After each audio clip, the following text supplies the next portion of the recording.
Welcome to my channel sunrise study point. इस video में हम क्लास 7th की साइंस का अध्ययन करेंगे। तो पिछले भाग में हमने देखा कि पौधों की भोजन बनाने की प्रक्रिया को प्रकाश संश्लेषण कहते हैं और प्रकाश संश्लेषण में हमको मुख्यतः किन चीज़ों की आवश्यकता होती है। तो पुनः हम दोबारा रिवीजन करा देते हैं। प्रकाश संश्लेषण में 4 चीज़ों की आवश्यकता होती है। नंबर 1 जल, क्लोरोफिल, सूर्य का प्रकाश और कार्बन डाइऑक्साइड। तो हमने देखा कि जल, सूर्य का प्रकाश, क्लोरोफिल और कार्बन डाइऑक्साइड 4 चीज़ों की आवश्यकता होती है। सूर्य का प्रकाश हमको जो है विकिरण द्वारा सूर्य से प्राप्त हो जाता है। जल हमको मतलब पौधों को भूमि से प्राप्त होता है और भोजन का निर्माण पत्तियों के अंदर होता है और पत्तियों में क्लोरोफिल पाया जाता है, जिसके कारण उनका रंग, पत्तियों का रंग हरा होता है। तो ये चीज़ें समझ में आई। पर कार्बन डाइऑक्साइड हमको जो वायुमंडल से प्राप्त होती है वो पत्तियों के अंदर कैसे आएगी। तो इस प्रश्न के उत्तर में हमने देखा, पत्ती का अध्ययन किया तो हमने देखा पत्तियों की निचली सतह पर बहुत सूक्ष्म छिद्र पाए जाते हैं, जिन्हें हम रंध्र या पर्णरंध्र कहते हैं। रंध्र मतलब छोटे सूक्ष्म छिद्र या पर्णरंध्र यानी पत्तियों के सूक्ष्म छिद्र। तो ये पर्णरंध्र क्या करते हैं? ये पर्णरंध्रों के द्वारा ही कार्बन डाइऑक्साइड पौधों के अंदर जाती है। पर्णरंध्र एक प्रकार से पत्ती के पौधे के शरीर के अंदर और बाहर जाने के एक प्रकार से ओपनिंग का काम करते हैं। जैसे हम नाक द्वारा श्वसन करते हैं तो हमारे श्वसन में ऑक्सीजन गैस ली जाती नाक द्वारा और छोड़ी जाती कार्बन डाइऑक्साइड नाक द्वारा। तो उसी पर पत्तियों में रंध्र इसी प्रकार का कार्य करते हैं। कार्बन डाइऑक्साइड लेते हैं और जो प्रकाश संश्लेषण के दौरान आपकी ऑक्सीजन बनती है उनको इन्हीं रंध्रों के द्वारा बाहर छोड़ा जाता है।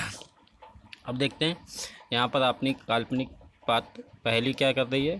पहले जानना चाहती है कि पत्तियों में ऐसी क्या विशेषता है कि वे खाद्य पदार्थों का संश्लेषण कर सकते हैं परंतु पादप के दूसरे भाग नहीं। तो इसका जवाब हम पहले ही बता चुके हैं। पत्तियों में क्लोरोफिल नाम का वर्णक होता है जो इस कार्य के लिए प्रयोग किया जाता है। इसकी वजह से पत्तियों का रंग हरा होता है। अब पूरी पृथ्वी पर प्रकाश संश्लेषण ऐसी क्रिया है जिससे स्वपोषी पौधे या क्लोरोफिल वाले पौधे या पौधे अपना भोजन बना सकते हैं। ठीक है, तो इसलिए पृथ्वी पर भोजन जो है वो अप्रत्यक्ष रूप से सूर्य द्वारा ही बनाया जाता है। अब देखिए यहाँ पर आपको प्रकाश संश्लेषण अभिक्रिया को दिखाया गया है।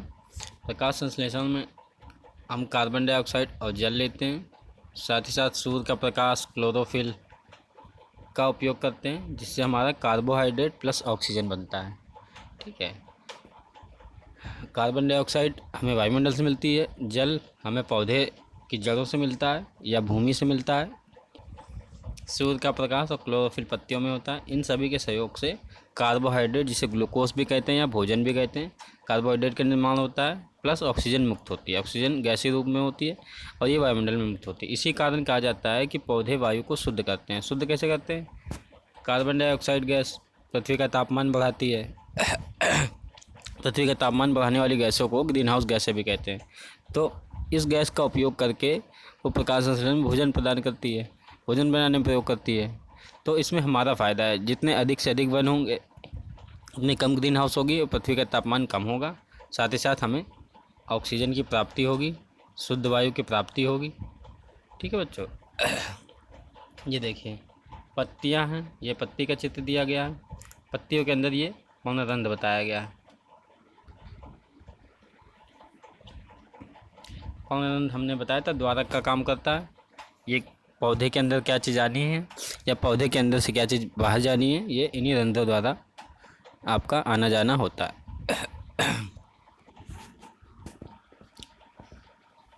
क्रियाकलाप 1.1, यह देखिए आप यहाँ पर चित्र दिया हुआ है प्रकाश संश्लेषण का। यहाँ पर यह बताया गया है, हमने बताया 4 चीज़ें आवश्यक हैं प्रकाश संश्लेषण के लिए: सूर्य का प्रकाश, जल, क्लोरोफिल और कार्बन डाइऑक्साइड। तो यहाँ चित्र द्वारा ये बताने की कोशिश की गई है। पहले आपको सूर्य चाहिए, सूर्य से सूर्य का प्रकाश मिलेगा, सौर ऊर्जा जो लिखा हुआ है यहाँ पर। उसके बाद कार्बन डाइऑक्साइड, कार्बन डाइऑक्साइड के अलावा आपको यहाँ पर पत्तियाँ दिखाई गई हैं, यानी क्लोरोफिल हरी पत्ती दिखाई गई है। इसके अलावा जड़ें दिखाई गई हैं। जड़ें से क्या होगा? पानी का अवशोषण होगा, यानी चारों चीज़ जब मिल जाएंगे तो आपका भोजन का निर्माण होगा। ठीक है, अब देखिए यहाँ पर क्रियाकलाप 1.1 दिया गया है। एक ही प्रकार के पादपों के 2 गमले लीजिए, एक को अंधेरे में लिखते हैं और एक को सूर्य के प्रकाश में रखते हैं। हम विभिन्न प्रयोग कर सकते हैं ये देखने के लिए कि इन चारों में से क्या एक भी चीज़ कम रहेगी तो भोजन का निर्माण हो सकता है।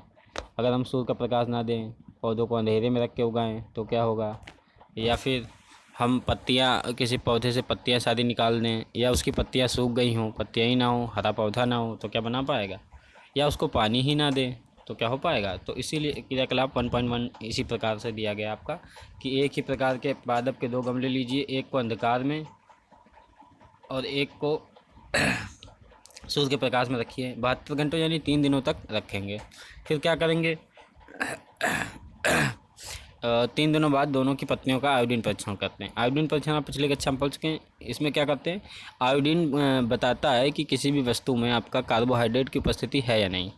आयोडीन की उपस्थिति से हम पता कर सकते हैं कि किसी वस्तु में कार्बोहाइड्रेट है अथवा नहीं। कार्बोहाइड्रेट अर्थात ग्लूकोज। तो हम देखेंगे कि जिसको अंधेरे में रखा था 3-4 दिनों के लिए, जिस पौधे को हमने अंधकार में रखा था उसमें आपका भोजन का निर्माण नहीं हो पाया, और जिसको हमने सूर्य के प्रकाश में रखा था वो पौधा स्वस्थ है और भोजन का निर्माण करने में सक्षम है। हमने अपने दीवारों पर, तालाबों पर अथवा कहीं जलाशयों के किनारे या तालाब के किनारे हरे कलर का वर्णन देखा होगा, जिसको हम शैवाल कहते हैं, या सामान्य भाषा में काई वगैरह भी बोलते हैं। ठीक है, तो शैवाल हमने देखा इनका रंग हरा होता है। वास्तव में शैवालों में पर्णहरिम पाया जाता है। पर्णहरिम अर्थात क्लोरोफिल। क्लोरोफिल एक अंग्रेजी शब्द है और पर्णहरिम हिंदी शब्द है। इसको लवक भी कहते हैं या हरित लवक भी कहते हैं, हरा रंग के कारण। ठीक है, तो शैवाल क्या होता है, शैवाल में क्लोरोफिल पाया जाता है, जिस कारण ये